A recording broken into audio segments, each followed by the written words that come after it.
Hello and welcome to Nova's Only Trash Show podcast, episode 39. The date today is the 19th of January 2014. And you're joining us on a very special podcast this week because we've got very, very little to talk about. This is definitely going to be the most... It's a bit of a disaster going into it. Maybe crap, that's one word. That's a word? That's a not very nice word, but a very correct one. Because for you people listening at home, we talk about what we're going to talk about before the podcast, and it turns out we've got nothing, which is always good. I didn't realise, but we got nothing. We really are scraping a barrel. Well, listen, we were scraping before, but we always kind of made it work, so I'm hoping this week it still kind of works out that way, but we went through the topics and wow, we got nothing. What is happening at the moment? Why? Or what is not happening? Why? Well, it's January, it's past the holiday season, but we haven't quite got into March Madness and all that stuff. March Madness. January sucks. January does suck. I have to say, in my whole life, I've never had a really good January. It's never happened.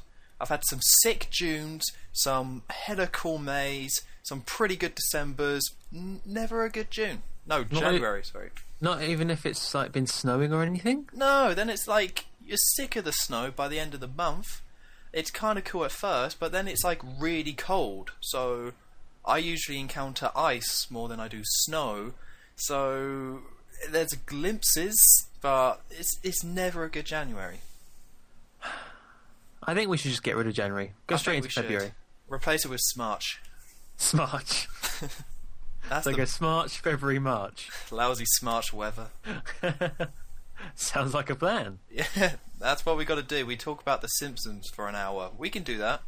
Oh yeah. Oh yeah, we can talk about that. Yeah. There's always stuff about Simpsons. There's a big bit of Simpsons news about streaming The Simpsons, actually. Oh, I haven't heard this. Do you really want me to talk about it? Is it interesting? Vaguely. Well, we got an hour to fill, Joe. Come on, we got to come up with something. Okay, you know how people have always longed, well, not everyone, but a lot of people have longed for a Simpsons channel? No. Or a place to stream all 500 odd episodes. Okay, that one sounds like Netflix. Good. Yeah. And the closest we've come to that so far is illegally with WatchTheSimpsonsOnline.com or something. Sure. That's been banned or whatever, blocked, and now Fox are releasing their own version of that. Oh, that's a pretty cool idea. Except that this is in America, obviously, to begin with. Apparently there's a very weird system. You need a particular cable provider and you need to sign up to this application subscription thing to get it, and apparently it will only be available to a very, very small percentage. Well, that sounds terrible. I take it back. That does not sound terrible. Good. It's like this could have been the one amazing chance to do something really cool, and then nope. Listen, the one thing The Simpsons has now that it didn't have back in the day is that they've got so much content.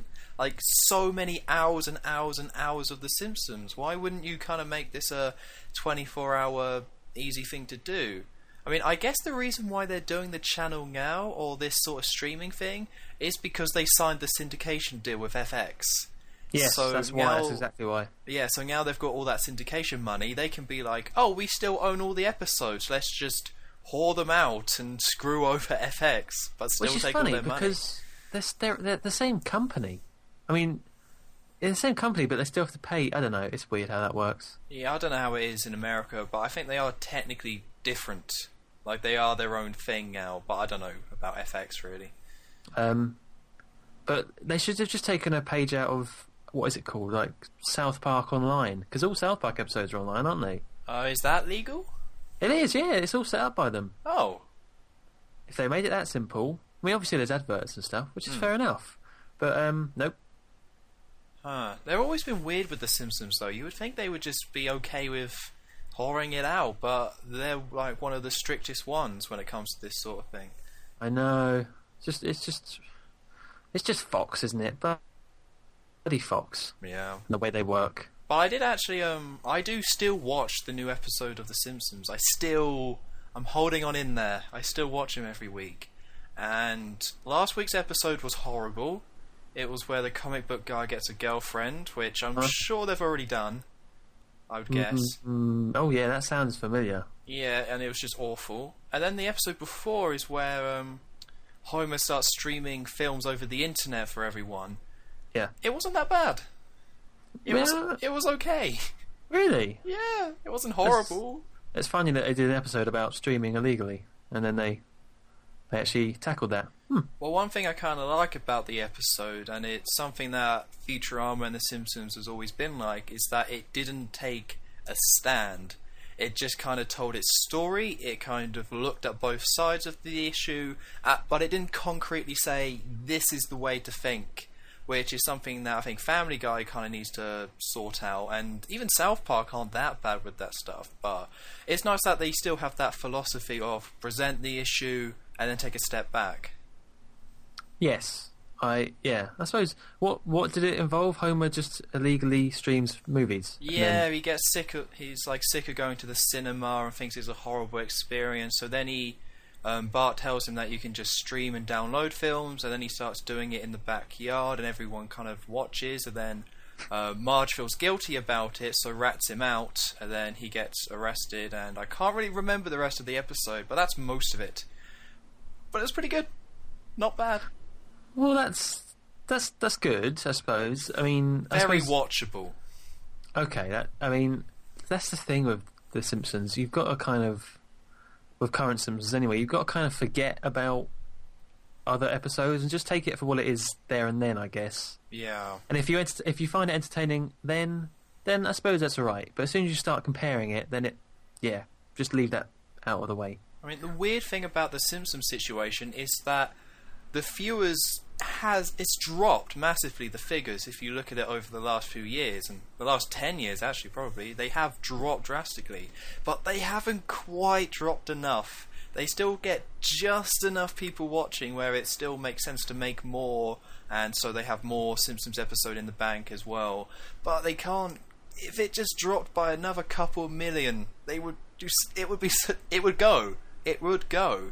Fox did cancel Futurama because it didn't get the figures. I mean, it does seem like Fox will never cancel an animated show, like with Family Guy and The Simpsons, but Futurama did go, even though it was really, really good. So, if people just stop watching, just for like a year, we would see the end of The Simpsons, I think. A lot of the times for The Simpsons, the figures are high or higher because the show has been led in by like a football game, and so obviously it has viewers lingering. So that's kind of keeping it afloat as well, which is a bit sneaky. But also, Simpsons has a massive merchandise. So as long as they can keep like making money from the Simpsons Tapped Out and the Simpsons yogurts, of which there are yogurts, Simpsons yogurts. Yeah, they're delicious. I love them. Then they'll probably keep the show going just to have the products, I would assume. I don't know. Well, you can still sell the products without the show, though. Like, well, maybe you can't actually, because the example I was going to give was like the Flintstones. I'm sure you can go out and buy stuff for that, but thinking about it, you probably can't. Or you're not going to buy a Flintstone yogurt. I have not seen a Flintstones yogurt, no. Listen, we've got to have a podcast outing to like Tesco or Asda and check out the yogurt, see what's going on there. Yeah, I mean, no, actually, not just yogurts. The whole it's odd how much Simpsons food there is. Like even the milkshakes, the fridge milkshakes, they got Simpsons on them.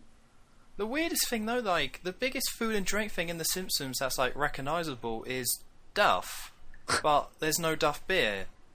When I went to Austria, and the Czech Republic, sorry. I went to Prague, they were selling Duff beers everywhere, but of course it was counterfeit stuff. They just got this terrible, awful beer. It was disgusting. They would just slap on the label and overcharge for it. But it seems like if you were going to do anything from that show, it would be Duff. People would drink it if it was like half decent. Yeah, they have sort of that stuff in the theme park, don't they? They have like a Quickie Mart where you can buy squishies. Yes. But yeah, they make it everywhere. Yeah, I'd get one just for the can, to be honest. Yeah, I still have the bottle that I have. Yeah. Like, I brought 6, drank 5. Actually, no, I drank 4 and smashed 1, but I still have the 6th one just sitting in my room. Yeah. See, that's cool. But it is completely counterfeit, not real in any way. Just somebody was smart enough to print out the label, and I guess the laws over there aren't as strict when it comes to that sort of stuff. So if you want The Simpsons to maybe not stop, but get the people worried, get all the Fox lawyers or whatnot worried, then stop buying all the Simpsons crap in your supermarket. That's the lesson. I think it has kind of gone down though, because I remember when I was a kid, you would see it everywhere, like socks, slippers, like t-shirts, all the time, and you still kind of see it, but not as much. The one I see now is that a lot of kids wear like video game shirts now, when it used to be like the Simpsons and cartoons. Like I see a lot of Mario and Sonic ones, and I'm not creepy. I just there's kids where I go sometimes, and I see their shirts and I walk on, and that's it. That's it. That's all that's going on. But I swear it used to be like the Simpsons and cartoons, so it's kind of odd that it has now shifted to video games a bit more. Yeah, like Stewie. I remember lots of T-shirts with Stewie on and things like that. Yeah. Maybe it's because of those those online T-shirt shops, QWERTY or whatever. A lot of those is always video games. Yeah, the Sonic one's weird though. Like, why is Sonic popular? Retro. I guess, but kids don't care about that. I have a Sonic T-shirt, but that's different. Completely different. There's probably like Skylanders T-shirts as well. Yeah, I don't for the doubt current it. children. Birthday cards, you got to check them as well. Yeah. You got to go get your Simpsons yogurt and your Skylanders birthday card, and that's a good day. Is it? Well, yes. Is this for the little 10-year-old, I suppose? Yeah. I mean, I'm so jealous of those 10-year-olds. Again, not creepy. Because when I was 10, none of that stuff was around. Like, none of it. Video games were just not big. Or they were, just not... Platformers had just died and just kind of gone away. And Super Mario Sunshine was out, but nobody cared about that. So I could never get that sort of stuff. I mean, the only one that I really had... at a boot sale, I found the Mario board game. Ooh. Where you go around and there's like all these little bricks, and it's based off like the original NES game, and it's weird and not very good. And I had these 2 little plushies of Luigi and Wario, because I could never find Mario, so I just had Luigi and Wario, and that was it. And that's all I could find. Like, I just didn't really see it anywhere, and without the internet when I was a kid, you just couldn't get it. But now I just go into any shop and it's right there, and it makes me a little sad inside. If you were a kid now, would you just be hoarding everything then? Oh, absolutely. I would have the hats, gloves if they do it, the yogurt. It'd be awesome. Imagine you open your fridge and it's just all yogurt. Just all the different coloured toads. And beer. And beer, yeah. Duff beer and yogurt. You got to mix that stuff together. That's how you have a good time. A healthy diet. Die young, but no regrets. But happily, exactly. Yeah. What were we talking about? Oh, Simpsons. Yeah, The Simpsons. But we can move on from that because we talk about The Simpsons a lot. Sherlock Season 3. We won't go into it that much because one of us, I won't say who, hasn't seen the last 2 episodes. Tom, why didn't you watch Sherlock for? I just can't believe myself. It's simply outrageous, and it won't happen again. Okay, I confess. Yeah. I can't do it. It was me. Yeah, so you should watch them. They are really good. But I know, I've heard. I think we will wait before breaking down the season because it will just be me being like, hey, this is what I thought, and after the Bioshock Infinite rant, I want to do that a bit less. Still a little bit, but a bit less. Did you listen to that back and think? Oh, when I was editing it, because of course I got the 2 different audios, and you just see both of us is like kind of going up and all over the place, and there's just a chunk where there's none for you, but a stupid amount for me, and I'm like, that was too long. What did I do? I gotta streamline this. I gotta keep it right, overrated, and just keep it snappy. Oh, keep it bullet pointed. But I mean, I got to hurry up because they're gonna disappear off iPlayer soon. Oh yeah. There's also that. Then you have to steal it online. Watch Sherlock Holmes online. Yeah, and then that'll get taken down, and then no, I'm sure iPlayer said they were going to extend to 30 days, but apparently not. Oh, well, screw them. Screw them, they're a bunch of liars. But my thoughts is that it was really, really good. The show is a bit different, but they still maintain certain elements that I really liked. I'm not a big fan that it's still not. It's not. It is different. Like, it's not Sherlock going up against this terrorist guy who's going to do this crazy stuff. They're a bit more liberal with the format here, but there's still a lot of mystery. The characters are still good. The acting's still good. The stories are still interesting. So, overall, really great season. Probably the worst one, but still really good. That's good. What I worry about with this show is that it's just going to take too long, because I saw that Moffat and Gatiss, the writers, they said they've got ideas already in mind for seasons 4 and 5. Yeah.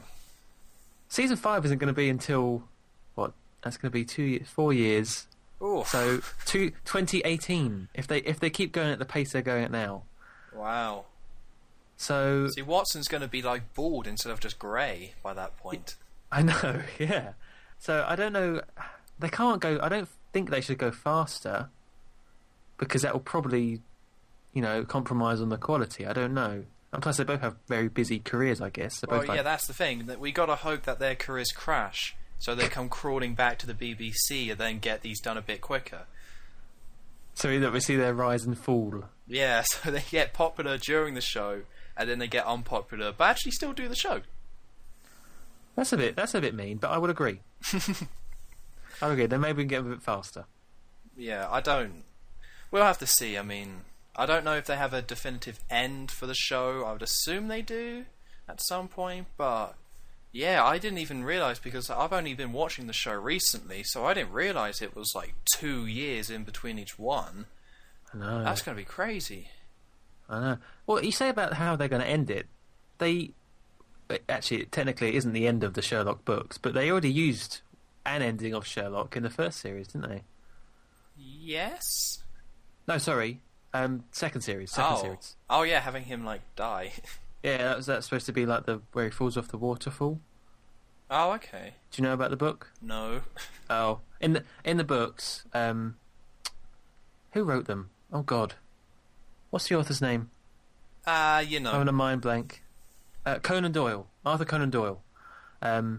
He killed off Sherlock because he was sick of him, but due to popular demand, he brought him back. Oh, that always works out. Yes. So they've already used one ending. I wonder how they're going to end it again. Well, they probably come up with their own one. I don't know. They're kind of a bit of a roll at the moment, so we'll just have to wait and see in 4 years. Ouch. Okay, but I may have watched the 2 episodes by then. Possibly. Maybe. It's unlikely, but don't hold your breath. That's all I'm saying. So, how far are you in Pokemon?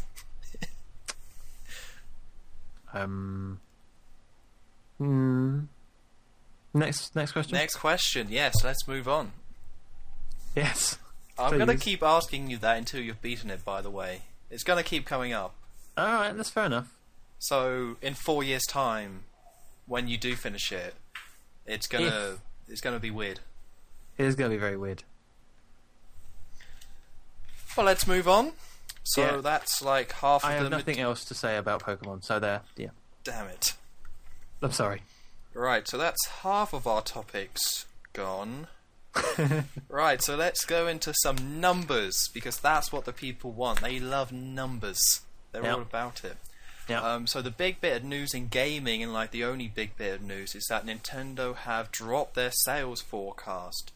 So pretty much Nintendo is a business, and as a business they have to have projections and what they think they're going to sell for their investors, and they've had to drop them all their predictions.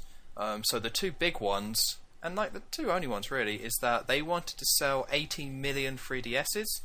And this is in the financial year, by the way. So this is from... Is it the end of March or the beginning of March where it starts? I thought it was April, so end. Yeah, I think it's the end, like 1st of April. That's the beginning of the financial year, and then it goes round to April again. So this is from April 2013 back to April 2014. This is what they wanted to sell. For the 3DS, it was 18 million worldwide, and they've now dropped that to 13.5 million. And for the Wii U, it was 9 million, and they've now dropped it to 2.8. Ooh. That's a pretty big drop. I mean, the most depressing thing about that number is that they wanted to sell 9 million in the financial year, and that wouldn't include the launch sales, which were like 3 million or something. So they then had to jump to 12 million total worldwide by the end of March 2014, and they're not even going to do 9 million in total. The most frustrating thing about this sales report is that they haven't released any figures in terms of how the Wii U has actually done. It's just, there was the holiday, their big chance to bring it back, and they're now saying that we're not going to sell as much, and not even a third as much as they thought. So I would have liked to seen those sales for the holiday season, but it's quite clear that they weren't good. They are coming, apparently, though. Yeah, I want to see them. I want to see some numbers. Oh, yeah, I'd be interested. Because the impression I got is that they weren't doing that badly, that they were doing pretty well with 3D World and Wind Waker HD and all that, and those really good bundles that they put out there. So my impression is that they weren't doing amazingly well, but they had become a more viable option as your next-gen console. So I don't think they did that badly, but apparently they did, so who knew? Well, do you remember when we were talking about how the Wii would, or the Wii U would react to the next gen consoles? Now I think we've kind of got our answer. Well, I'll wait until I see the numbers, you know. Yeah. I'm not biased, but I'll wait till I see the numbers. Okay, you've got to see those numbers. It's got to be hard evidence. You want to know what's funny, or something funny that happened to me the other night? What's that? I ended up going to some random guy's house because it was a mate of a mate, and then I was like, I bought a Wii U, I'm that one guy. And then he called me a Nintendo. And I was very upset. This is why no one has a Wii U. This is why I don't go out much. It's very upsetting. Oh. Like, hey, have you played Zombie U? And it's just like, shut up. See, it's in... But you have. I have, yeah. But you have, though. Why has it got such... Why has it got that sort of kind of... what's the word? Stigma. Why has it got that sort of stigma attached to it? No, Nintendo have that sort of stigma. It all started, let me tell you, Joe. It all started back on the N64, where it was like the SNES and the Mega Drive were like massive consoles, and the SNES won overall, even though the Mega Drive sold more in the UK than the SNES did. But those were two kind of similar consoles. Mega Drive had Sonic. They were two similar consoles, and people really liked them. And then, when they jumped to the N64, Nintendo came off as very archaic and just kind of a bit too kid-focused. I mean, I don't agree, but you had the PlayStation, which was on CDs, so they could hold a lot more, better quality music, and all that kind of stuff. So they were more adult games. You had Silent Hill, Resident Evil, and then, you know, Gran Turismo, more kind of adult sort of stuff. And then you had the N64, which was on old cartridges and had like Mario and Banjo-Kazooie and all that kind of stuff. So then, from there onwards, like Nintendo have now developed this whole thing that they're backwards and kid-orientated. I don't agree, but people have always kind of viewed it in that way, and Nintendo has never tried to be the big, oh, look how amazing our console is and how much power it has. But that's what most people want. They want the power-hungry... They want the best. And they don't care what they have to pay for it. And they want gore to seem like they're adult or whatever. But Nintendo their focus is always on cheaper consoles and amazing games with great gameplay. And in this kind of world where the best technology... You've got to have the best thing. You've got to have the new iPad and whatever. They are, I guess, outdated when it comes to the general public. Okay. You do realise that's the thing you didn't want to see in the editing. Listen, right there. Okay, right there. That wasn't as long. No, okay. I can true. see the timer. That was like long, but not as long. Okay. Maybe, I just thought as you were saying that, maybe, I don't know if you bothered to ask, or if you know, but that friend of a friend, probably not, because it's a friend of a friend. Sure. Did he, same age as you, right? Yeah, pretty much. Did he play GoldenEye or Mario 64? Well, okay, I'm not speaking for him, but just out of interest. I don't know. I don't know. I don't even know his name at this point. But it's just weird. That's just the only reason I said the N64 is because that's where it all started, in my opinion. Like, yeah, there was other games on the N64, like Resident Evil 2 was on the N64, and GoldenEye and whatever, and Turok 2, that was quite bloody. But there were those games, but that's where they started. Like, back during the GameCube era, people were like, Nintendo are kiddie garbage, Link looks all cartoony, so it's for kids and not a good game. And, I mean, I think the general public are just stupid, where it's not about gameplay, it's just about, I don't know, they just don't want to be seen playing something someone could think is kiddie, even though they're amazing games that Nintendo have put out. And it's very bizarre that the GameCube was the one where, when I was younger, that was the one that people said was kind of kiddie and kind of dumb. But I don't know, it's just like, it's something that they can't shake unless they stop making Mario and Pikmin and putting games like the Wonderful 101 on their console, and then make a console that's very similar to the Xbox One and PlayStation 4. So people are really just criticizing Nintendo for not focusing on the technology side, and I think that's very unfair. I mean, if that's not what you want, then good for you, but I think you're an idiot because you don't value gameplay, apparently. And I guess I am just a Nintendo-tard. That's surprisingly hard to say, Nintendo-tard. Yeah, that's not even a good insult, to be honest, is it? No, I don't think it was very original. I think it sucked. Yeah. What did he have, like a... Well, I suppose you don't know either. I'll stop asking questions. He's an insult-tard. That's what I say. Oh. What's with the tards? I mean, really. I don't know. He started it. Did you go and tell your mum? She's got to be hearing about this, okay? I like Nintendo. They make good games. But going back to the whole Nintendo slashing forecasts of things, the numbers. It's quite interesting that that's even the case with the 3DS, which I thought was going to be, or would not need that. Okay, well, I was doing some reading and like all the statements they put out. The 3DS is the best-selling console in the US for 2013. And globally, it was the best-selling piece of hardware in 2013. So the 3DS did not do badly. I mean, during the month of December, Pokemon X and Y combined sold 3 million copies alone in the US. So it had a fantastic year. But where this came from is that the 3DS is massive in Japan. It's like the thing to get. It crushes everything. The games that come out just sell stupidly large amount. It's the console to have. And Nintendo were hoping to get that over here. Now, while the 3DS is definitely beating the Vita, it's not kind of competing in the same way with the bigger consoles.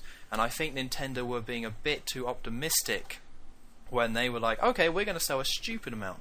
And US and Europe, we just haven't clowned onto the 3DS in the same way that we did with the original DS. So even though the 3DS did have a great year, it just didn't become the thing to have like Nintendo hoped. So they had to slash some predictions. So it wasn't so much it doing bad, it's just they were just very optimistic. They were... Yeah, so, I mean, I can see why they were like that. They released some really great games all throughout the year. I mean, all their main first-party stuff and all these really cool games. But the 3DS, I mean, people don't really care about the 3D that much. So it's in Japan, there's a lot bigger focus on having like a portable gadget like that. And over here, it's not quite the same. People care more about console gaming. So I think it's more of a reflection of people caring more about console gaming and PC gaming in the Western world than the 3DS doing bad. Like a kind of almost like a culture.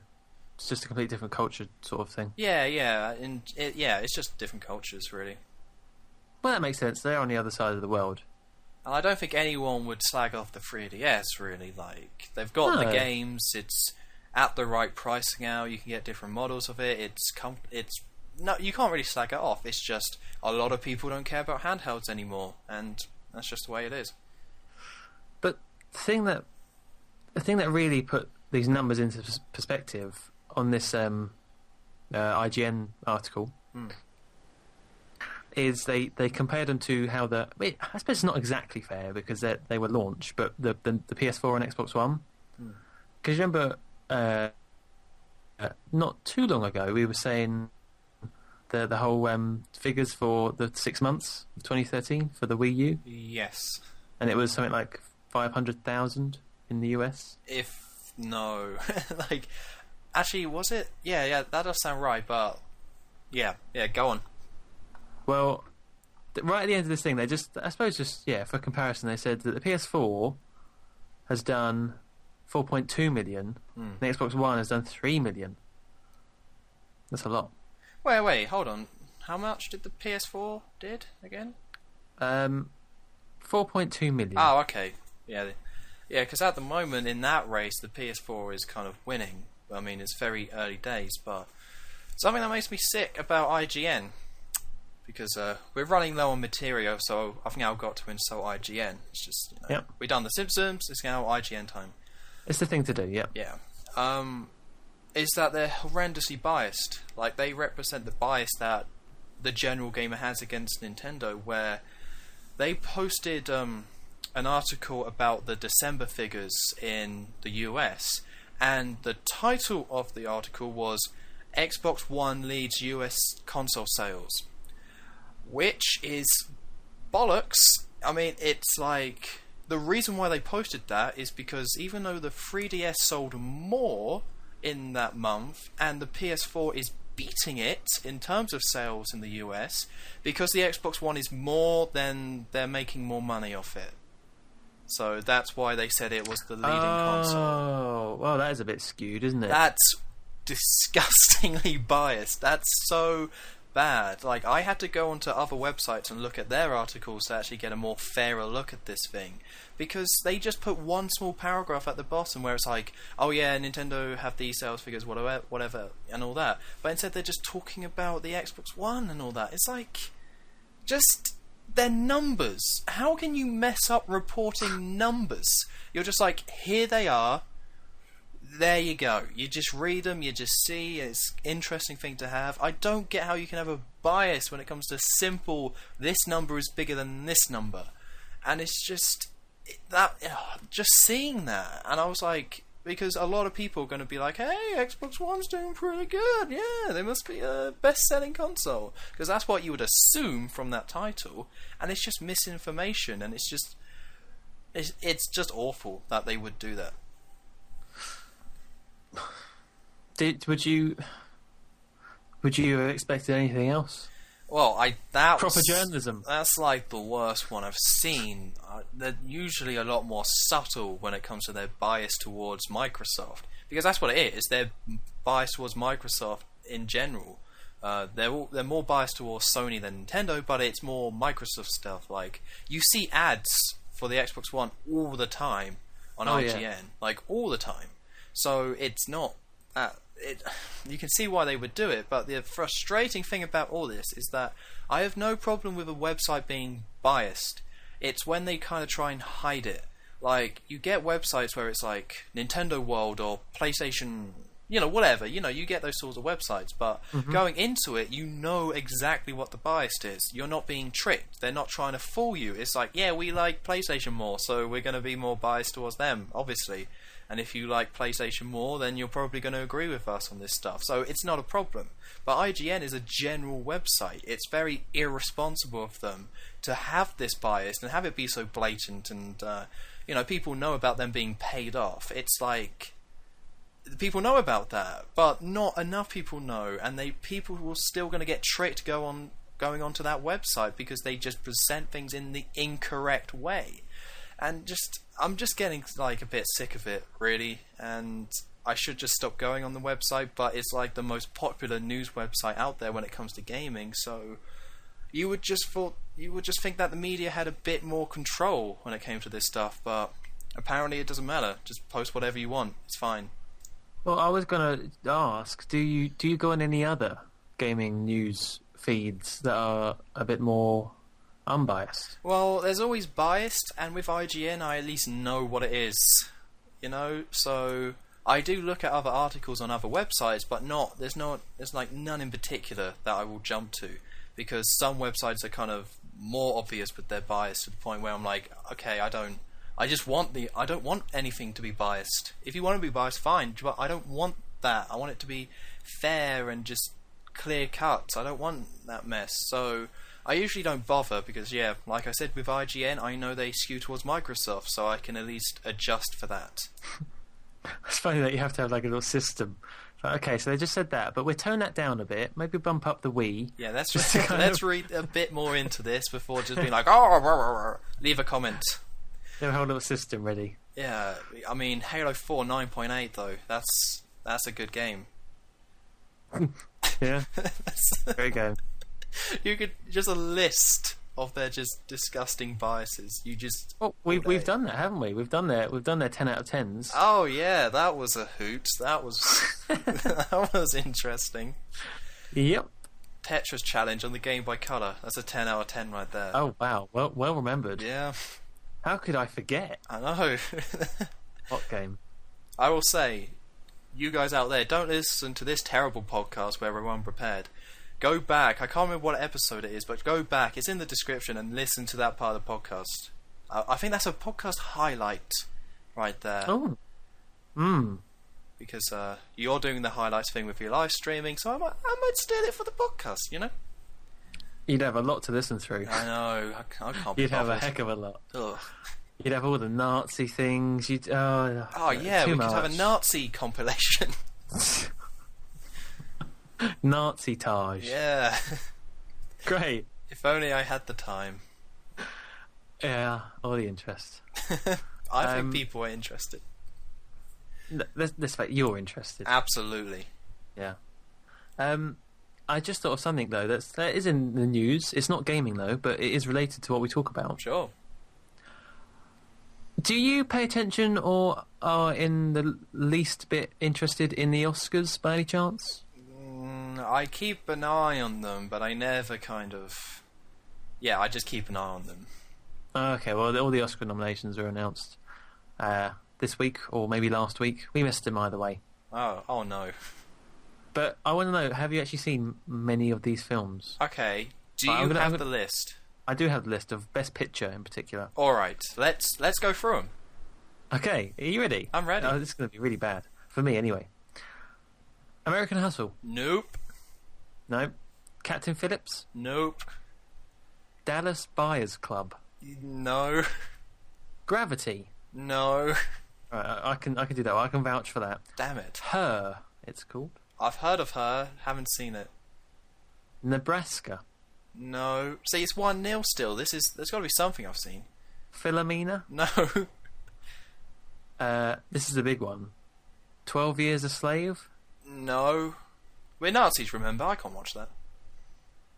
Okay. I'm going to watch it. I am going to watch it. The Wolf of Wall Street. No. That's it. Oh. Oh dear. I thought one of them I would have seen. Maybe a different category. Where's the, commercial success one they just throw in for a laugh? Where's that one? See, if that were me, I would say that's probably... Gravity, I guess. Gravity, or maybe American Hustle, because that's not supposed to be very good. Oh, I've heard nothing but good things. Interesting, I've heard it's okay, but not great. Oh. Well, yeah, well. Well, me and the Oscars are going to go and leave this podcast because we agree. Okay, apparently then. You're against us. Well, the one film that everyone is saying is going to win is 12 Years a Slave. Yeah, absolutely. Because it's just got Oscar written all over it. Yeah, it's massive Oscar bait. It's probably a really good film as well. But if you do a film about slavery and have it be good, that's going to win some awards, guaranteed. Oh yeah, and Brad Pitt produced it. Huh? Did you I did not know that. The other film he produced and its sequel in the last 5 years? Oh, I thought it was World War Z. No, I think he did. But he also produced Kick-Ass 1 and 2. Huh. Yeah. He wasn't in it, he just produced it for whatever reason. I heard that the sequel wasn't very good. Well, no one saw it, that's for sure. Oh, that's a shame. First one I liked.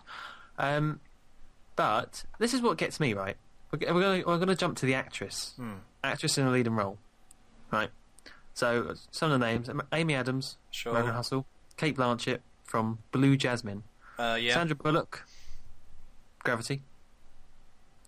Judi Dench, Philomena. Woo. God, I just realised what you... Yeah. Okay.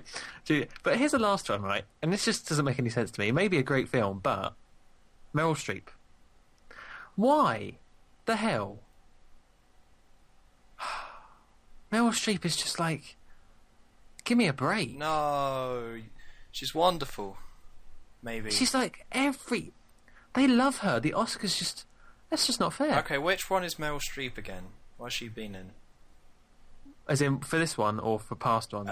Just her most famous role. I can't picture the face. She was Margaret Thatcher in The Iron Lady. Oh. I think she won the Oscar for that. Yeah, was she the one that was in Red, was it? No, that's Helen Mirren. Damn it. She was the Queen. Shoot. Oh, it's royalty. Yeah, you're close. Oh, actually, I think I can... The picture of Diane, when she's doing that like face that Princess Diane used to always do. I don't know what you're talking about. You know, the movie poster for Diane. That was Naomi Watts. I should really pay attention to words, really. Anyway, right, here's another one as well. Disaster cast. Actor in a supporting role, right? You got some usual ones. Well, not usual, but Bradley Cooper in American Hustle. Sure. Michael Fassbender. But then you have Jonah Hill. Oh, for what? He was in The Wolf of Wall Street. Oh. But isn't that interesting? You never, like, a few years ago, you'd never ever think of hearing him on an Oscar list. No. Is he 'Cause fat he in that film, or did he lose some of the weight? I think he's sort of fat, but sort of fat for the role. Because he, not like natural fat. inflated. Like, he was... But then he lost it all, didn't he? Yeah, I guess that's also helps him, I suppose. But it's just funny how, he was in those... What was he in? Superbad? Yeah, Superbad. He was in Game to the Greek. He was in This Is the End that came out last year. So all pretty crap films. Yeah, just... Well, not crap, but the same sort of films. Just throwaway comedies, pretty much. Yeah, exactly. And now he's like, Oscar. It's crazy. I don't... Here's another one. Animated feature film. Nice. All right. Come on, Frozen. The Croods. Right. Not a great start, but then it goes Despicable Me 2. Ugh. Ernest and Celestine. What the hell is that? I don't know. Frozen. Nice. And The Wind Rises. What's The Wind Rises? Some Japanese film. Damn it, that's going to beat Frozen. But the thing is, right, it's a film that's a fairly big animated film from last year that has not made it to the list. Wait, hold on. Let's have a think. So, it was good, right? I haven't seen it, but yes. Monsters University? Yeah. If you haven't Instead seen we it. get The Croods. That's a weird one. The Croods was like some crappy prehistoric thing. Okay, The Cruise wasn't bad, but Monsters University has it beat just on the visuals alone. I know. And just the talent behind it as well. That's weird. I know. There's some things about the Oscars that's why you got to take the Oscars just kind of like, a bit of fun. Grain of salt. Yeah, because they have, talk about bias, they have biases. They're pretty... The problem with the Oscars and most award shows is that they always throw in one just to be, like, different.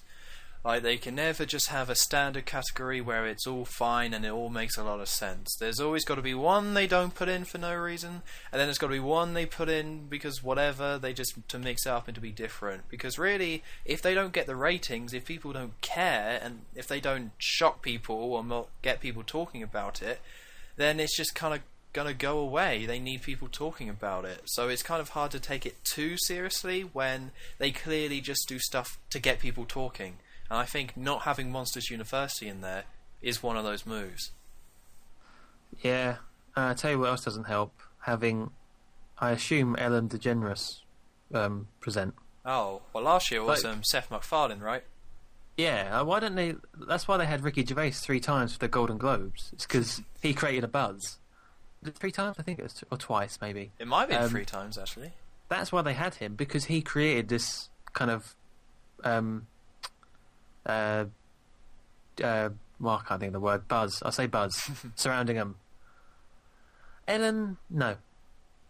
Oh, I don't know. They just no one should care about award shows at all, because at the end of the day, it's not your award show. Like, it's mildly interesting, but I've never sat down and watched one of these things. Like, when I was younger, I used to watch like the Brit Awards, and they were just boring. Looking back on it, it was just so. Yeah. It's like, hey, Kaiser Chiefs won something, woo!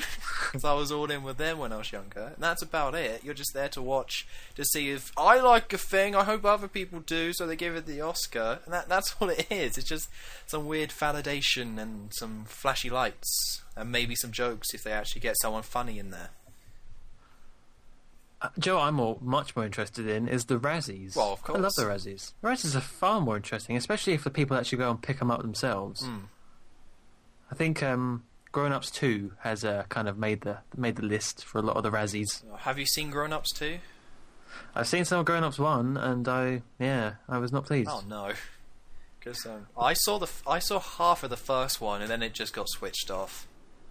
Yeah. I thought, like, when I was younger, I used to think Chris Rock was hilarious, but if you look at his films, they're all terrible. See, I used to think that about Kevin James. I loved him in King of Queens. I thought he was really funny. Yeah. But then no. Like, how many comedians have actually translated into film? It just doesn't happen. Or, if it does happen, it's just a flash in the pan, and they're just kind of gone. You could say for a little while, crap, what's his name? Who played Nutty Professor and Dr. Dolittle? Eddie Murphy. You could say he had a good little run, but now he's in like Norbit and crap films like that. He's kind of done. I don't know what happened to him. Yeah. Once Shrek died, it was all over for old Eddie. Poor Eddie. So it's only ever short-lived. Like, Will Ferrell's now done. Is he? Yeah, he's done. Is Anchorman 2 rubbish? Anchorman 2 is meant to be okay, I think. I don't know anyone who's seen it. Tell you what I liked? I liked Talladega Nights. Did you see that? No, I've heard of it, but I haven't seen it. That's pretty funny, about the NASCAR racing. That's pretty good. Yeah, they do put out some good ones, but then they just always just go on for too long. It's guaranteed. Oh yeah, that was like quite a few years ago. Yeah, now. like the original Anchorman was good as well. He was hilarious in it. What about Steve Carell? He's amazing in The American Office. I guess He's not really a stand-up comedian, though, is he? no, he came from SNL, I think. Although I think he was the wife of someone who was part of SNL, and that's how he got his break. Okay. And he's just kind of a funny guy.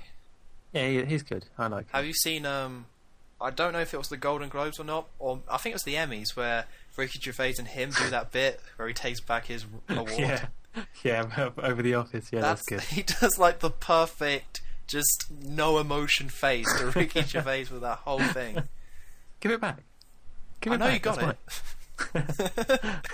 that was weird because that was like just before Ricky Gervais like kind of got really big in America. That was just on the transition. Yeah. So he kind of had this sort of like attitude that he didn't care. Yeah. It was really good. Oh. Although I think Ricky Gervais is on the way out as well. I think he's done. I mean, the last good thing he did was Derek. Yeah, well, Derek was okay. Did you think so? I thought it was way too heavy-handed with just being like, this is sad, we're playing sad music. And then Derek, he said something sweet. Oh, this is also emotional and it's just so sad. Yeah, well, he's in the Muppets now, though. Yeah, I guess this is his last chance, I say. Muppets or nothing. Yeah. Muppets or bust. God, the trailer for the Muppets 2 was really funny. when I saw it, when I watched Frozen, they played the trailer, and it made me laugh. See, that's all. Muppets never fail. Because Muppets are great. Kermit the Frog is one of the most effortlessly funny comedians out there. I know he's a Muppet, but it's just always funny, just with his dumb, screwed up face. I can't get enough of him just talking. And just being like, I can't do the impression, sadly, but he's hilarious. And Miss Piggy. And Miss Piggy, they don't get on, but sometimes they do. Oh, it's nuts. I mean, the Muppets just... That's been going for so many years, and it's still good. Yeah, that new film with Jason Segel was awesome. Yeah, that's crazy. So that was an instant family classic. I'm going to go that far. I mean, and all the past Muppet films.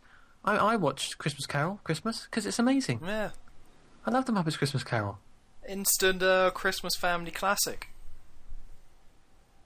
Well, yeah. Back then, I assume. I don't know. I would hope so. When did that film come out? I don't know if I was born. Early 90s, I think. Might have been Mid-90s. born. Maybe. Nice. Yeah. Yeah, but who are we moaning about? Ricky Gervais? Well, I'm not moaning. I'm just saying it's kind of done. Okay. It's just kind of done. Well, he still has Carl Pilkington to fall back on. I think Carl Pilkington's kind of done as well. I knew you were going to say that. Did you see his new show? No. No one did. It's kind of done. It finished. It was the moaning of life. Oh, you get tired of that shtick after a while. Well, that's what I'm saying with comedy. Yeah. Comedians always get worn out. They always they're just done eventually. What about Bill Murray?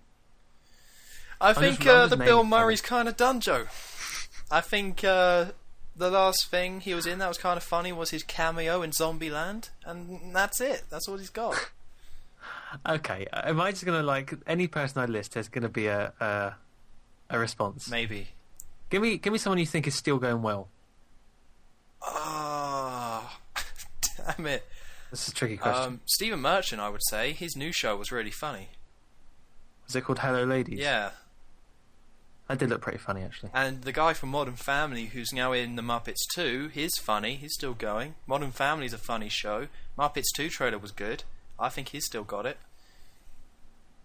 Okay then.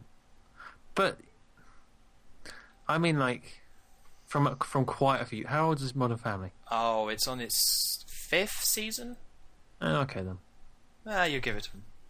Yeah, right. Fair enough. Yeah, I think I'm going to say you get 5 years, which is kind of hypocritical because Modern Family's on its 5th season. Let's say 7 years, and there's no way as a comedian that you don't drop to some degree. You either reinvent yourself or you drop in quality.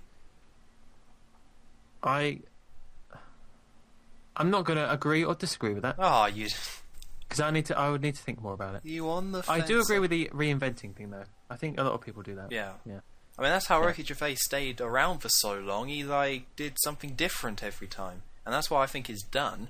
Because he did The Office, boom, and then he had extras, but then he did the stand-up, and then he had Flanimals, and then he did film. So he was always doing something completely different, and now he's kind of done, and there's nothing more he can really do.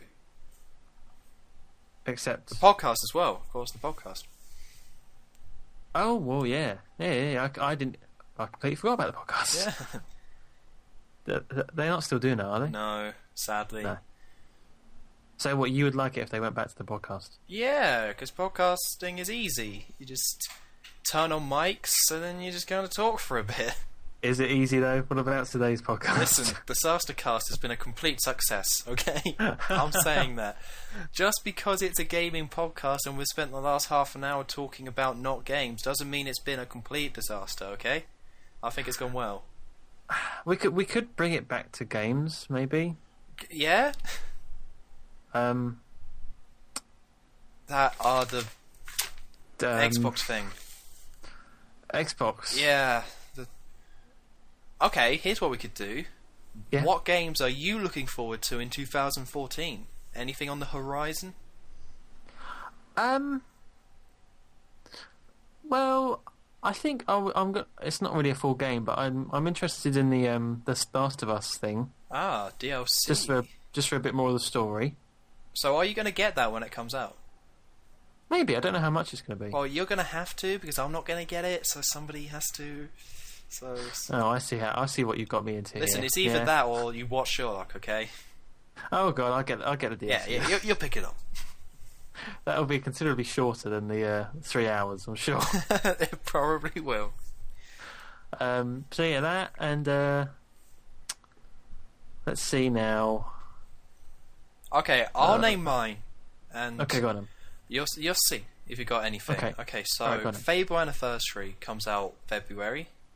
Okay. That's the remake of Fable 1 for the Xbox 360 HD. Looks pretty awesome.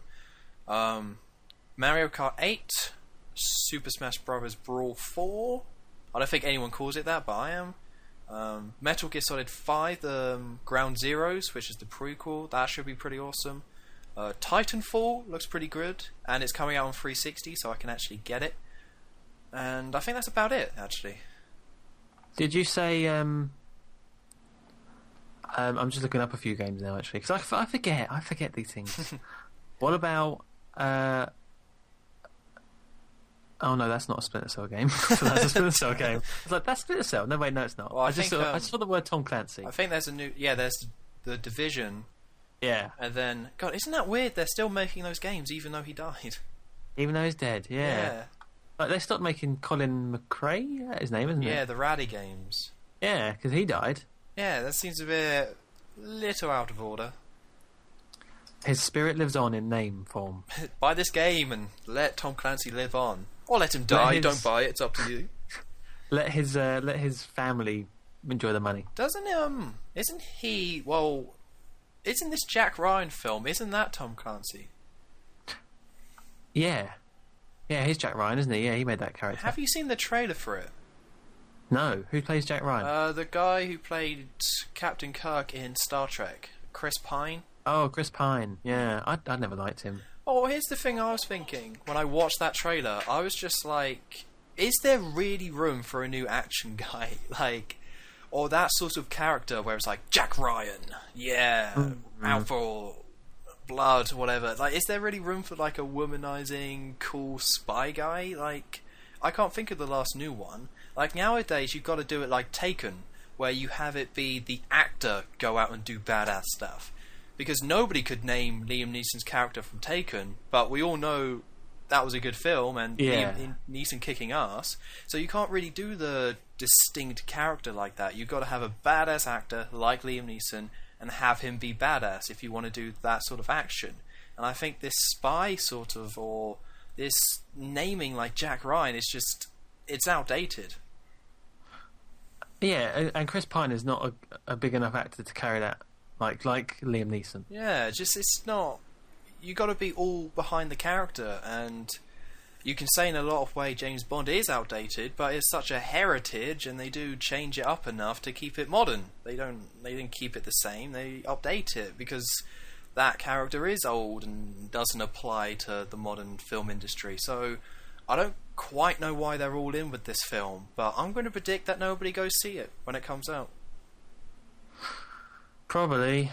Did you? I didn't realise they were making an Uncharted film. Oh yeah, they're making a lot of films. Has that been in the works for a long time? Yeah, they always say that. I don't know if it's actually going to get made though. Oh no, actually no, that's the one where did they announce who was going to play Drake? Did they? I don't know. I feel like they might have done. Hmm. No, that's something else. No, that's Assassin's Creed. Like we would know. Assassin's Creed. Oh. That Michael Fassbender, whatever his name is going to play the lead in that. Wait, really? Yeah. Oh wow, I did not know that. Well, I might be wrong. I mean, feel free to Google it. I might be wrong, but I'm pretty sure I remember reading that. Oh, that's interesting. Yeah. Assassin's Creed film. It's because Ubisoft were like, right, we're going to set up our own film production company, and we're actually going to get these films made. Because it used to be with game films, they would just mention them and be like, we're going to make the film for BioShock, and then it just would never happen. Or one for Metroid or Halo, and it would just never happen. So now Ubisoft been like, right, we have these rights, we can make a good film, let's actually do this. Now, they haven't released anything yet, but it does look like in the next couple of years we will start seeing like a Splinter Cell film and an Assassin's Creed film and all that. So if they're successful, then we probably will see the Uncharted film and whatever, but just have to wait and see. See, I mean, I haven't played Uncharted. I'm going to soon, but from the sounds of it, you know, kind of like a man, Lara Croft, that could work really well. I really liked a film called National Treasure, right, with Nicolas Cage. Okay. Because it was just a bit of fun. It was like a bit of fun, like a kind of treasure hunting sort of thing. Bear in mind, I was younger, so maybe I just liked it because I was young. But I think there's room for that sort of like, just, you know, adventure sort of. If it has a really good, strong lead character, I'd see it. It could work. I mean, the problem with having faith in these sort of films is that it hasn't worked ever. Like, no. I guess Tomb Raider came the closest, and even then, nobody, whatever. Like, it doesn't. They made 2 of them, I guess, and they did sort of well, but nobody remembers or cares about those films. So it could work, and it's always had the potential, which is why people keep coming back to it.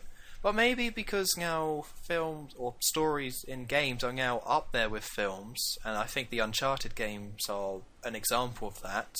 I mean, again, I don't really know, but I think they are meant to have deep enough stories enough to it where you could make a film quite easily. So maybe it can now work.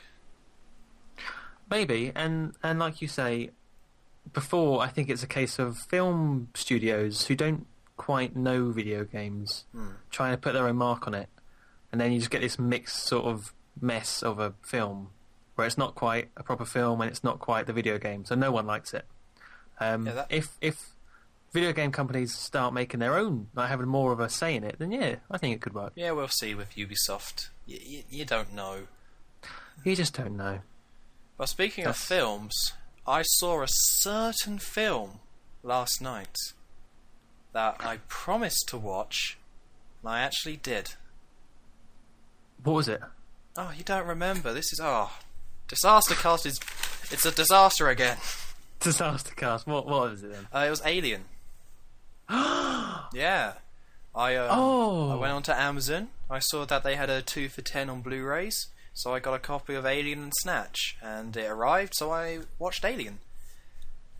And Blu-ray as well. Yeah, okay. it looked great, I have to say. Mm-hmm. It was good.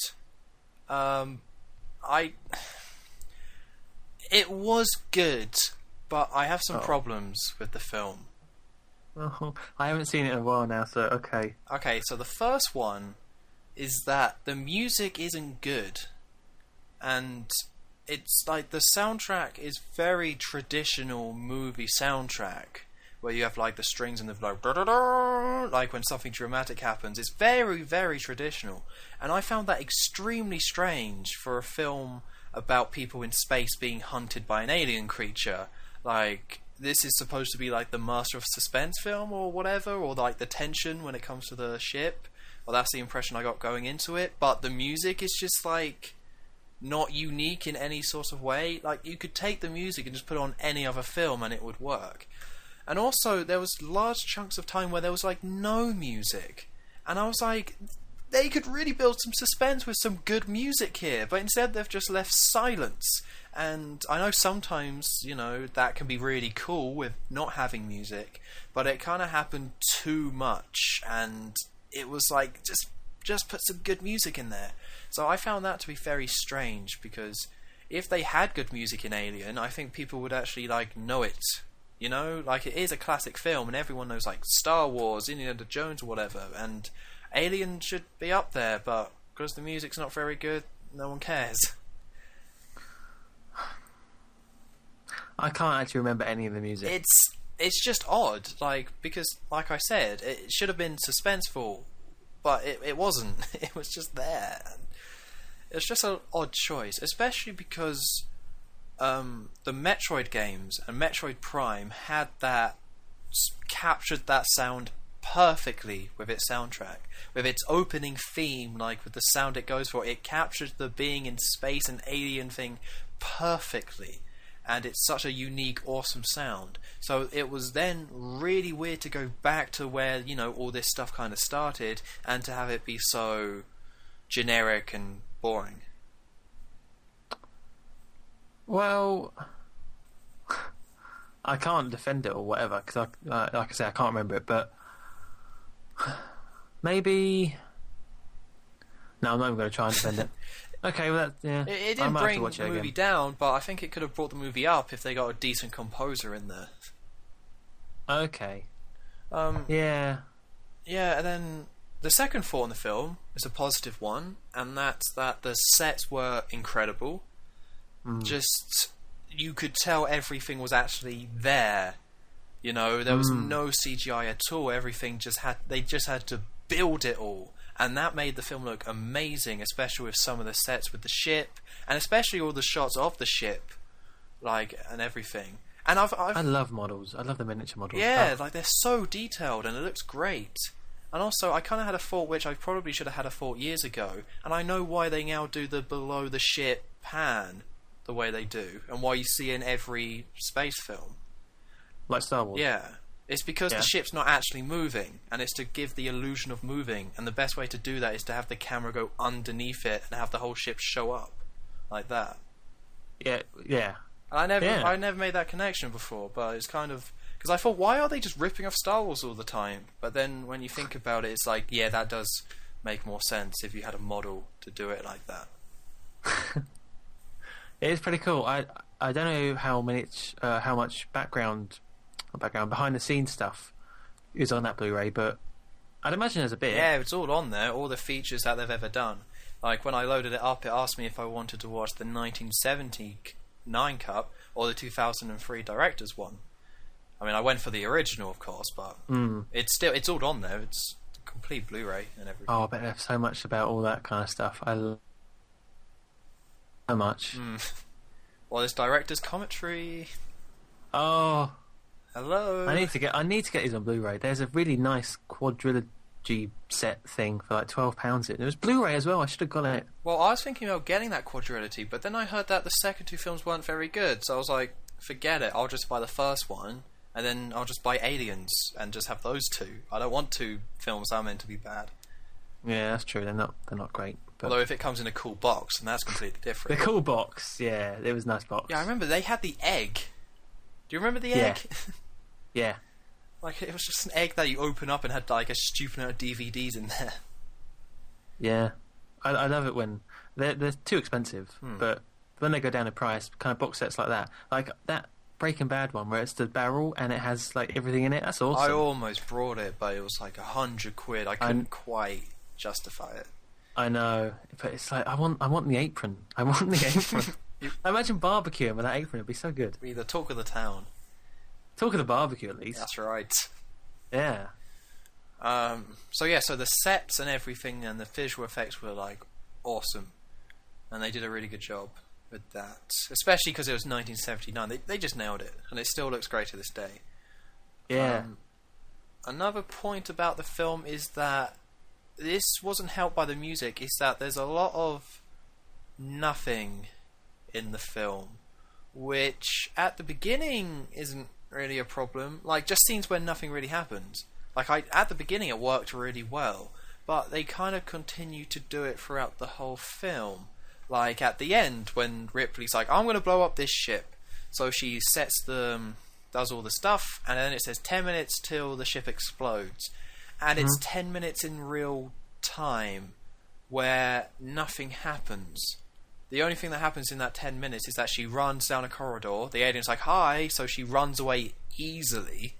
Then she gets the cat, and then she has to like do some more stuff with the emergency explosion and self-destruct. And then she just runs onto the pod and escapes. But that's all that happens in 10 minutes. And it's just kind of a really odd choice, especially because the music's also not very good. It's just like, what was the point in that? Nothing happened. Like, nothing happened. And there's just other scenes in the film that are kind of like that as well. So I guess it's just odd, some of them. Like, at the beginning it worked, setting the tone and the setting everything up. But towards the end, I think they could have edited some stuff out.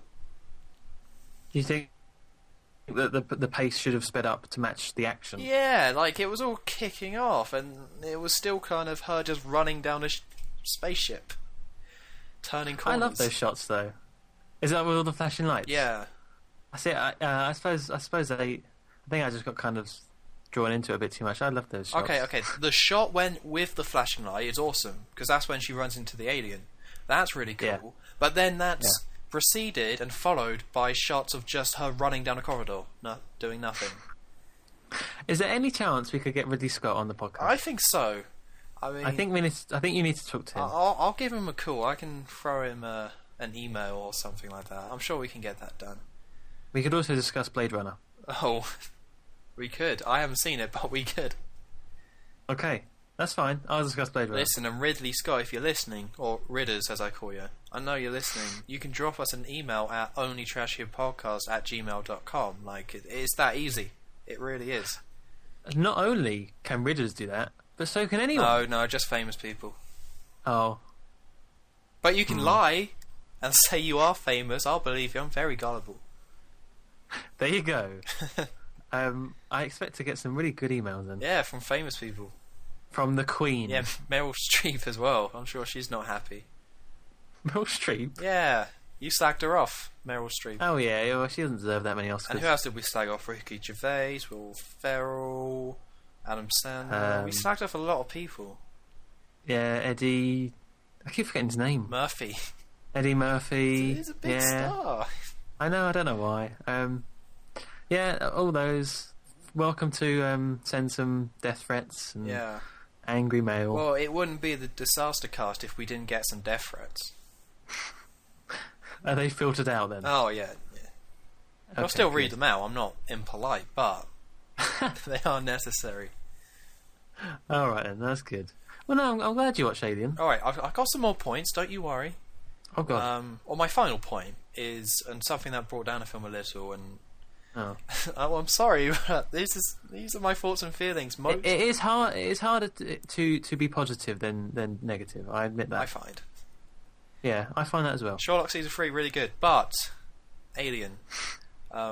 One thing that took away is that I've seen the alien creature so much from the way they've just hoarded it out as a franchise that seeing it in this film was not intimidating or scary at all.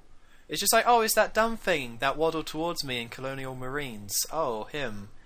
And that's kind of a big deal. Like, if I had seen that film years ago, I think I would have been like, oh god, that thing's gross. But now it's like, I've seen it a lot. So its image is not scary. And that's kind of a big deal when that whole film is a kind of a sci-fi horror film where they're all terrified of it. And to be like, look at him, he's dumb, it was a bit distracting. Well, I can understand that. I don't think that's the flaw of the film, though. It's just I watched it at the wrong time. It's just an unfortunate side effect of the franchise expanding. Yeah, and it's just like, I wish I'd seen it back when I was younger, before I was too aware of the franchise, but it's just the way it kind of happened, and now it's a shame, but... So, have you seen Aliens? I can't remember if you've seen Aliens. No. I haven't seen any of the main four. So Have you seen The Alien Queen? No. Oh, well, you might like Aliens. Way. Because you know that's going to be like a different sort of alien. The ones I've seen is Alien vs Predator and Prometheus. Oh, actually, it might be in those films. I don't even know. Well, not Prometheus, but I don't know. I've never seen Alien vs Predator. No, it's not very good. Don't worry. Okay, good. Didn't think it would be. But that was also something odd about the film, where I noticed all the stuff that was in Prometheus. Like, oh, that chamber's in Alien. No, that was in Prometheus. The big skeleton thing. Yeah, I was like, I've seen all. Oh, this was all in that film. That was average. Yeah, it's quite nice how some of it links up. Yeah, bit pointless.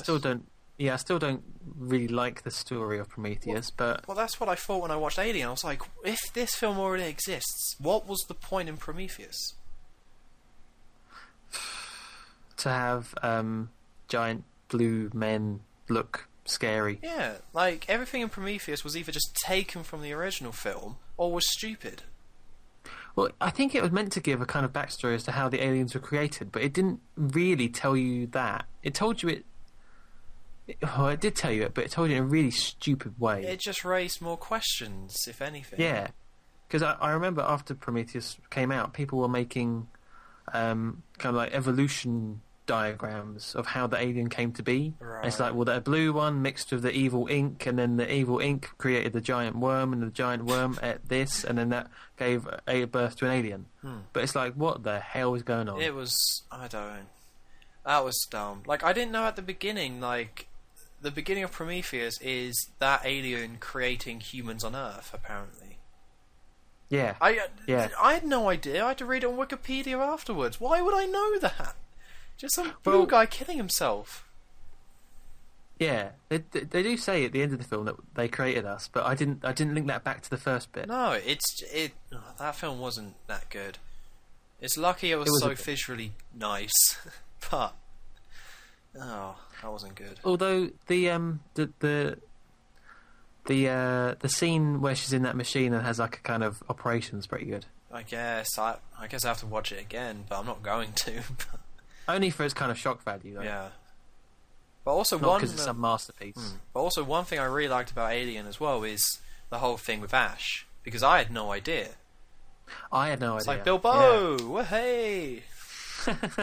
And that was really kind of cool. And also the classic scenes are still classic scenes, like the out of the chest.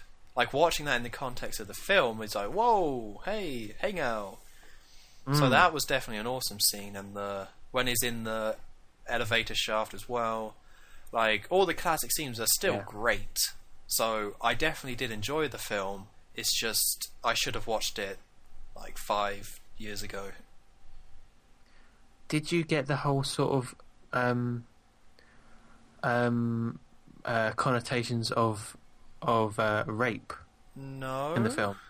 Oh, it's there. It's there. What do you mean? That's a big part of Alien. It's how you know the character that what's his name? Who gets his alien burst out of his chest? Oh yeah. Crap, who is that? Tim? No, not Tim. Oh, yeah, it doesn't matter. Him. That is in a way he was raped by the alien. And Ridley Scott meant all this stuff. Yeah, I guess. Yeah. It's all there. Like I was reading on Wikipedia, and I was like, "What the hell was this all about?" And then the more I read it, the more it made sense. Like, you know, giving birth, about how men give birth. It's really weird stuff. Yeah, I guess Really I didn't. I suppose maybe it's a good thing you didn't get that vibe from the I film. just got it more that aliens are gross. Like aliens, yeah, he kind of did impregnate that guy in a way, but I thought it was just like, yeah, aliens don't care about humans, so they're just they needed a host. And they're similar with like insects where they do all that weird stuff. I just thought it was that. Maybe it's like film students looking too much into it, but I think there's certainly something there about that, which is just a bit weird. It's just they're evil and gross. I don't care. It's not rape all the time. But it is. I guess. We don't need to go into it, but yeah. There is stuff. And his name is John Hurt, of course it is. Oh, okay. John Hurt. Listen, there's always room for rape talk on the Disaster Cast. That's... we can make time, I guess. Yeah. Well, you know... Yeah, like, here we are. Sexual imagery. There's a whole section on Wikipedia about it. It's just everywhere. Is that why the lead character is a female? Maybe. Because it's like her fighting off the rapists. And, you know, the alien is a phallic symbol. I guess. You're getting all this sort of stuff. It's all there. It's all there. Yeah, but... I've just ruined this film, I'm sorry. There's phallic symbols everywhere if you look hard enough. And that's not a pun. Oh, okay. It could have been a pun. That could have been a pretty good pun. But yeah, it's still one of my favourite films. Yeah, I mean, it was good. I just should have... It's not going to be a classic for me, but it doesn't really matter. That's fair. You pointed out some good points. Excellent points. You should watch it again though, and listen to the music and listen to how like not sci-fi or spacey it is.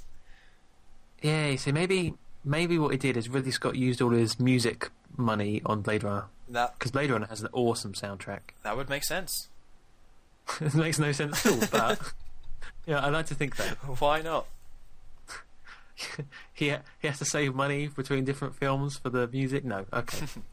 But yeah, Right. Blade Runner's good as well. You should watch that. And maybe I'm going to try and get Aliens first, because I am pretty interested in that one, especially because it's, James Cameron, the master of sequels. Well, yeah, you'll see. Oh, good. Soon enough. Oh, good. You'll see. It's not a bad film. Oh, good. Definitely not. I didn't see as much phallic imagery and things in that. Damn one. it. Well, now I'm put off. I'm sorry. Ruined it for you again. Yeah. But no, look out for the Queen aliens. That's pretty good. Will do. Right. That's that. Anything else that we need to cover? Because No, I don't think anything. All right. Why is gaming? Okay. We could talk about the best controller. No, Why not? because it's clearly the Xbox. Oh. Do you remember that podcast we did? I think so. Yeah. God. There's a reason why I dropped the topic for a podcast. It becomes very forced. You tried it though. It was good trying it. It was good at first, but yeah, I think it was the controller one that really made me think, you know what? We should give this up. And instead you get random film talk and The Simpsons. And rape. And yeah. Well, last year was the year of the Nazi, so maybe this year. Oh no. No? Oh, I don't have to finish God. that thought. We can just move on. Let's move swiftly on. Alright, so what have I been anything. playing? Because we've talked about mostly films. Yeah, that's true. I finished a crack in time. Oh yeah, you said about that. I yeah. got to the end of it, and I have to say that is one of the best Ratchet and Clank games.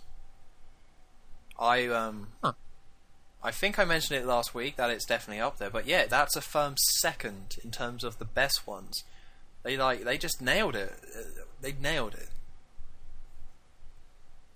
Because I remember last podcast you said that what was the first one? Tools of Destruction. Yeah.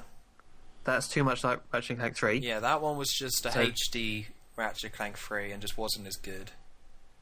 So this one actually had its own style, and did it actually stay like that to the end? Yeah, it stayed like that till the end. I mean, it's kind of odd because Ratchet and Clank aren't together for the majority of the game, but then it means once they are together at the end, it's like, yeah, awesome, yeah, let's do it, because you do get Clank back. But they do a lot of cool time stuff, like you take on Nefarious, but then he just like exiles you to this terrible planet or backwards planet. And you crash land there and you need to get a ship. So you find out that 2 years ago there was a massive battle that the robots won and blew up a wall. So that means that the civilization is backwards and because they lost. So there's a time rift, because this whole thing is about time travel and about the time continuum like breaking down. So that you go back in time to 2 years, take place in that battle, help them win, but one of the ways you help them win is like, okay, I can't reach a certain distance, it's too high. So you plant... Wait, hold on, how do you do it? I think in the future or in the present you can't reach a certain thing, so in the past you grow all these vine seeds, and then you jump back to the future, or back to the present I should say, grind along the vines that you've now grown, and then you go through like different portals to get back up, and it's just like the vine that you planted is now grown and has grown into another time rift, so you can then reach the higher ground in the past because the vine exists in the past because it grew into it. And it's really cool. Like, they do a lot of kind of cool stuff like that, and just to take part in that big battle, I was like, wow, this is awesome. So yeah, a crack in time. It was a definite surprise after Tools of Destruction, and for me it now goes Ratchet and Clank 3, A Crack in Time, and then the original. That does sound pretty damn good. That sounds like a better story than the latest Doctor Who ones. Oh! Those 2 episodes are far better story. Hi-oh! Right there, that sounds good. Like, I kind of understood where you're going with the whole tree. You have to kind of see it, but then... I described it badly, but when you see it, it's like, wow, this is really cool. Well, yeah, but that bit seemed like fairly standard, like, oh, you plant that and go back in time. But then it going from the future back into the past, that sounds pretty cool. Yeah, and there's like some Portal-esque style puzzles with Clank, where you like record yourself. So you say like, there's a switch that you need to hit, but then you need to hit a switch to open up where that switch is. So you record yourself pressing that switch, and then you then play it, so then your fake self goes hit that switch, and then you can go hit the other switch.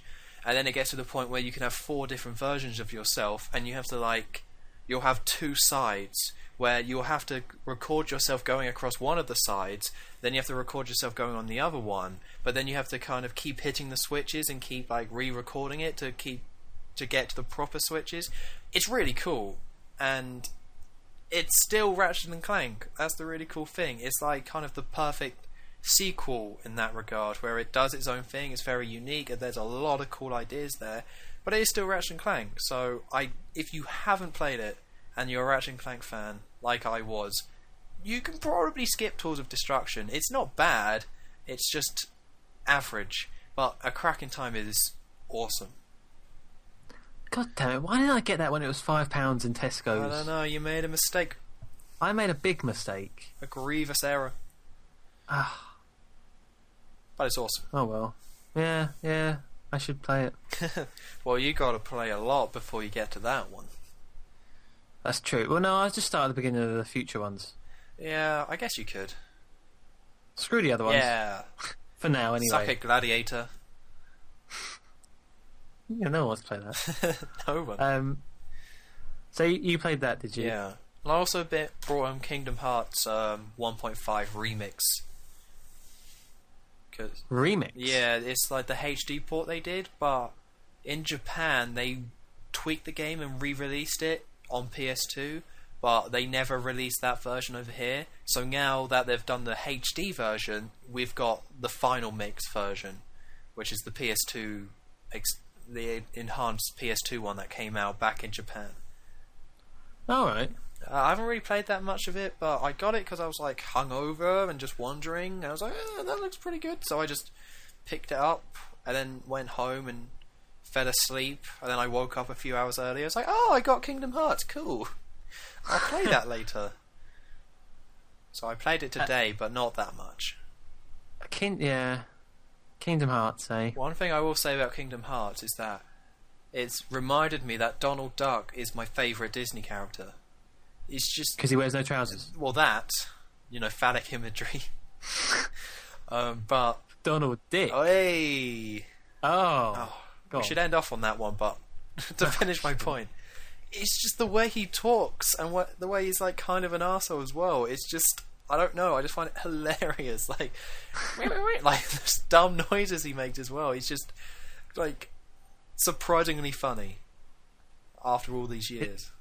He's up there with Kermit. Absolutely, him and Kermit should have a show. Oh, I would watch it. Cool. That's ambitious. Yeah. Well, I guess I should say what I've been playing. Oh. Not really as interesting as those. Damn it. As some people may know, I've been doing PlayStation 1 week this past week. Yes. So that's what I've been playing, all old PS1 games. I suppose your point of view, I'm guessing here, would be the most interesting one was Harry Potter. Well, the most interesting one for me was Gex, because back in the day I was a big platforming fan, but that was one I never got around to. So seeing your video of that game, I was like, I had no idea that that's what that was. That game is not really for kids. No, it's weird. That was weird such game. an oddball game. It just didn't... That was weird. Yeah. But it was a lot of work. I doing those bloody videos because that's pre-recordable. But no, it was good going back for a little while. Anyway, it did kind of remind me that it's it's a lot of nostalgia with those games, and they're not actually that good. Not even Monsters Inc. Not even Monsters Inc. Damn it. No. See, I remember just loving that game so much, and it's just the same thing over and over again for that game. So it was good, but also kind of like, rose-tinted glasses, I think. Yeah, especially because it's PS1 era. PS1 N64 days were not a happy time for gaming. It's like PS2, there's like great games on PS2. And there is great games on PS1, it's just, you play so much crap as a kid, because you don't know what's good and what's bad, really. You didn't realise that Toy Story 2 wasn't great, but Harry Potter was. You just didn't know. Well, Harry Potter was quite a good game, though, wasn't it? Yeah, I loved that game when I was a kid. I remember I didn't have a PS1, and it wasn't on the N64, so I had it on PC. And it didn't run properly, because my computer that I had couldn't run 3D graphics properly. So, you know the Draco fight with the firecrackers? That took me forever, because it was so hard to avoid. Because if you like kind of slightly went the wrong way, you were stuck going that way because of how laggy and glitchy it was. So it just was so hard to play, but I loved that game. So I would like to go revisit it at some point, but I don't think it's on the PSN store, so I guess I can't. And plus the faces will terrify That too. Because they are horrible. And in my nightmares forever. So weird. Just a flat face. That's what it is. It's not even like GoldenEye faces are less creepier than that, because it's just like a face, like a photo face. Theirs is like half cartoony. It's horrible. It's horrible. So yeah, I was playing those, and then obviously I did a bit live streaming. I played The Sims Busting Out. Yes, I was there, but again, the pre-mentioned hangover, I fell asleep. That's fine. That's fine. That's the second one. I've done that too. It's just poor timing with you, isn't it? Yeah, it's because Fridays when I go out and get some stuff done. So on Saturday, I'm always no good. Do you mean by get some stuff done? Do you mean well, drink? yeah, I mean, yeah. But then it would make sense if I live stream like 9 o'clock in the morning. Sure. For GMT, I live stream at 9 o'clock at night. Yeah. Is it that bad for you? Yes. I don't want to talk about it. Okay, but it is. Fair enough. So yeah, that's that. No new games. God no. God forbid that. All old crappy games. See, now you got to really get some more PS2 games though. I have. You have yes. kind of exhausted your collection a little bit.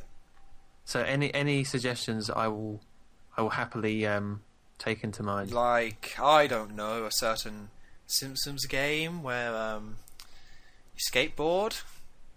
No. Oh. I've told you before, I have that game, and that's enough. Damn it. Half an hour video of that was enough. I could not bear 3 hours of live streaming that. Shoot. Do you want me to do it, Ollie, for 3 hours? Because that's all I can do. Yes, I do. I would watch it and just enjoy it the whole time. Okay, we'll have a one-off live stream for you then. The disaster stream. The disaster stream, yes. That will be its name. Well, if you want a serious suggestion, I think you got to go for the Nightfire. Yeah, I have got to get... See, I've kind of finished collecting the PS2 Simpsons games. Like you, I kind of want to move on to the Bond games, I think. See, I've got them all. I know. Ooh. Damn you, you should live stream. No, I have to buy a new capture device to stream. Oh, that's so right. I have to spend like £100 at least. Just give me your games then. Well, of course. No, okay. I have Nightfire on GameCube, so... Oh, okay. Yeah, I do want to get at least Everything or Nothing, because I remember playing that. Yeah, that's a good one. Yeah. William Dafoe. William Dafoe? He's in it. Is he? I don't remember that bit. Is he the villain? Yeah. Huh. Wow. That was Everything or Nothing is the one where they went all in. Where they kind of was like, right, we're going to up the production value of these games and really get it done. Get the writers, get the actors, and they did. Oh. See, I don't know if having William Dafoe puts me off it or more interested. Well, I can't name a single film he's in that I really liked, so... Spider-Man. That's all I know, really. Daybreakers he was in. That was awful. I just don't know. No. Damn it. But I'm still going to get it. Yeah, it's a great game. Yeah. So, yeah. Okay, now I'll definitely think about that. Sure. If it's there, I'll get it. That Wherever I get it from, I don't know. was so funny that you played Crash Bandicoot, though. Because that game is not good. It's not good. I thought, how bad can it be? It's still Crash, but it's not. It's different Crash. It's weird, though. Twin Sanity is actually good. It's just that first one where they tried to replicate the original games had none of the charm, and it's just soulless Crash. It's so weird because it's not even like it looks slightly different, but it's pretty much there, and yet something just feels wrong. If you can't just replicate what someone else did, they've never been able to do it. Like Arkham Origins crashed and burned. Yeah, even though it looks exactly the same. Yeah, they just can. You can't do it. It just doesn't happen. Yeah, so that was bad. Although, so the later Crash games get better. I would say Twin Sanity is good, but I haven't played the other ones. I don't think. Mind Over Mutant? I haven't played them. Okay. I mean, my brother has, but I haven't. Email. Woohoo! Email. We need to know. Or I could just Wikipedia or something. Sure. But, email though. Definitely email. It's weird though, because I have very fond memories of the Spyro one, Enter the Dragonfly, the PS2 one. Oh, right. They weren't made by Insomniac. Yeah, that they gave to another studio. But that was the only Spyro game I had as a kid. Because like I said, I didn't have a PS1. So when I got into Spyro and Crash, it was on my GameCube. So I had Wrath of Cortex and Enter the Dragonfly on my GameCube. And back then, Wrath of Cortex was like, I can still enjoy this, I guess. But Enter the Dragonfly, I did really like. Maybe that's another one I have to try. Yeah, maybe. I think it's good. Yeah. That's weird, because they're very similar games. Well, I'm not going to say they're amazing, but I guess they just did a better job. Yeah. I don't even know who made Crash. Oh, it was Traveller's Tales, wasn't it? They were hot off the presses from Sonic R, so they got given that. Yeah, it was quite bad, though. Thank goodness for Sims busting. Yes. Probably. Free Pam. I don't know. Free Pam 2014. That's right. That's so stupid. Alright, I think we're going to have to end this off. I'm afraid. The disaster cast was a complete disaster, but that's okay. I want to know like the percentage of gaming to just anything else. Oh, for this. We probably talked about gaming for like a third of the time, I would guess. That's not terrible then. Maybe, I don't know. I have to look at the numbers. I'm not going to, but if I did, I would guess a third. Although for a gaming podcast, it could be better. Yeah, it's called Nope, There's Only Trash Here podcast. Damn it. Well, we need some content for us. Come on, what the fudge? Come on, January, hurry up and end. Yeah, you stink. Luckily, it is. What's the date? 19th. It's nearly the end. It's like you weren't listening at the beginning when I did the intro. I zone out. Oh no. I've heard that. You know it's all gold. I know how it's going to go. Yeah, exactly. But I'm sure there'll be better news soon. Alright, so you're back to normal for this week with your videos? Ish? Yeah, we'll say yes. I don't know. Well, I was hoping you would say what are your videos? Oh, I've been saying this since not November, October. Bloody Minecraft Feed the Beast is finishing. What? Now it is finishing. Bloody! I thought you were bluffing. I don't really mean it. No, but it's just taking so damn long. It's like I thought back in like episode 80, I was like, oh yeah, we'll end it at 100. That won't take long at all. Wrong. Wrong. So yeah, this week hopefully. Yeah. And Monkey Island, of course. And Monkey Island, which is that's still going. Well, with me, it's GoldenEye and Spider-Man still. GoldenEye should finish next week because there's only 2 more parts to go, so that's pretty cool. And also, on the day this comes out, my Jack 3 review will come out, which is quite interesting because I've got a lot of hate for my Jack 2 one. It's building up, that basically, if you type in Jack 2 review on YouTube, mine's the first one that comes up, and mine's a bad review. Is it official? It's not official yet. It's on the way. But I gave it 5.5 out of 10, which is above average, because average is 5. But people just say that I'm bad at the game and I suck. Well,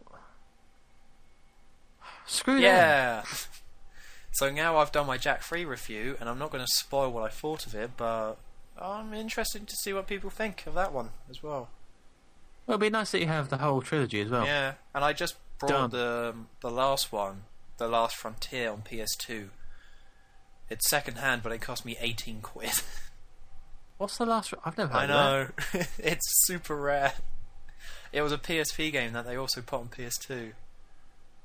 And it's technically main series, but it came out in 2009 on the PS2. That's dead. Was it not made by Naughty Dog? No. So I'm going to play that as well. That's dedication right there. Yeah. I guess I'll review at some point, but I just want to play it, honestly. Just interested. Wow, okay. So that's what's going on. Review that, because I've never heard that. Yeah, I guess I will have to. Damn it. And get loads of hate. Oh. No, you won't. It'll be fine. Good. Okay, well, thank you for joining me, MrMuckluckable, for the Disaster Cast. It has been a great disaster We cast. went down in style, I think. It's been a disaster, but there you go. And hopefully there'll be more news, so next week should be even better somehow. Well, I hope so. Damn it, you can't be negative as well. It will be. Yes. There you go.